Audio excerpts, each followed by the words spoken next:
Hello guys. My name is Shani Sinojiya. Welcome to the ReactJS tutorial. In this tutorial, today we will see, what is JSX? JavaScript extension is a syntax extension for JavaScript that allows you to write HTML-like elements and components in your JavaScript code.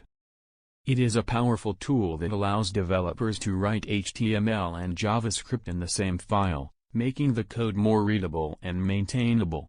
JSX is typically used in conjunction with React, a popular JavaScript library for building user interfaces.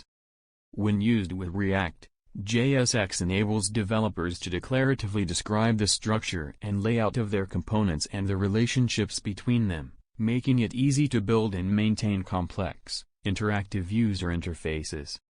The JSX code is then transpiled into plain JavaScript using tools like Babel, which allows it to run in any JavaScript environment. Thank you for watching.